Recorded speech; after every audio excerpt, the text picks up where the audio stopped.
Hi, my name is Himordhan Reddy Vangeti and my UB ID is 30115695 and I'm doing Masters in Information Systems and I'm doing this video on contemporary challenges for IT managers.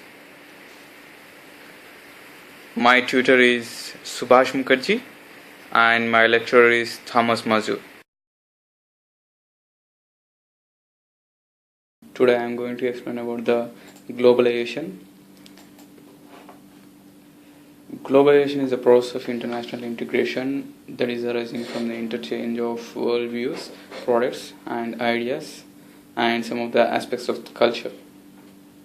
And it advances the transportation and telecommunication infrastructure, and including the rise of telegraphy and its prosperity, the internet, are the major factors in globalization, generating further interdependence of economic and cultural activities.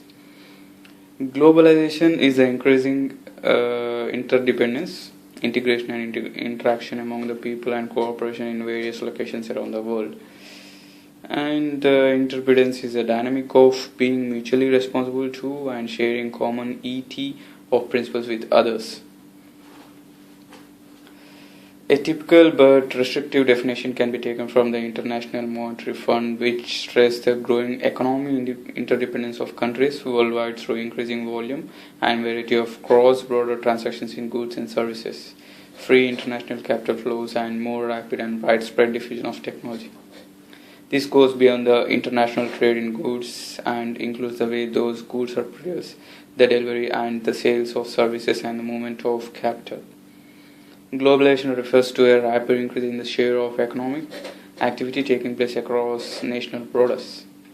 And it goes beyond the international trade, includes the way in which goods or services are produced or created, delivered or sold, and movement of capital. Threats or opportunities of globalization are: globalization can be a force for good. It has a potential to generate wealth and improve living standards. And the benefits from increased trade, investment, and technological innovation are not fairly distributed. Globalization, as we know, it is increasing the gap between rich and poor. This is because the policies that drive the globalization process are largely focused on needs of business. Strays in globalization are: domestic company links with dealers and distributor. Company does the activities on its own. Company begins to carry its own manufacturing. At this stage, the managers are expected to perform the tasks which they were doing in domestic markets to replicate them in foreign markets.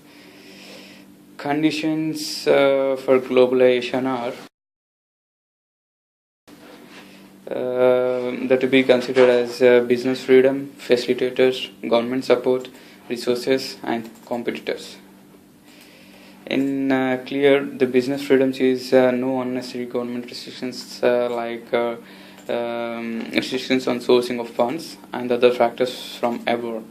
And facilitators are infrastructure facilitation available at home country and help entrepreneurs go globally.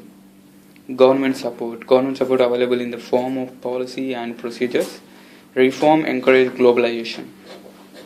And resources is an important factor that to be considered, which decides the ability of a firm to globalize. And the competitors are in a global market or bank on the factors like low cost and price, product quality, product differentiation, technological superiority. These are the factors to be considered. And some of the reasons for globalization are: they may be seeking to secure better sources of raw materials and energy, and they may be attracted to the certain countries because of subsidies so those countries provide. And domestic markets may no longer be able to observe production at minimum efficient scale. Some of the components of globalization are globalization of production and globalization of markets. Coming to the globalization of production, Video flat panel TV is which is designed in a small office in California. It is an example we can take, assembled in Mexico, and from panels made in South Africa, electronic components are made in China, and microprocessors made in the US. And it is not just the manufacturing. Globalization of production has historically been about manufacturing. Increasingly, companies are using modern communication to outsource service activities to low-cost nations. And today, everyone knows about the Coca-Cola, Intel, Samsung, McDonald's, because these are the companies which are globalized. But most global markets are for standard goods like the aluminum, microprocessors, wheat, aircraft. For many consumers, end products, huge differences still exist among national markets: entertainment, food, clothing.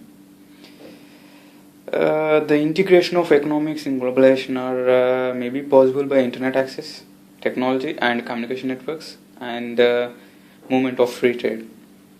And some of the advantages of globalization are consumers to get more or much wider variety of products to choose from, and companies are able to produce input goods and services required at most competitive price, and resources of different countries are used for producing goods and services they are available to do most efficiently. And business and investors get much wider opportunities for investment, and advise impact of fluctuations in agriculture productions in one area can be reduced by pooling of production of different areas.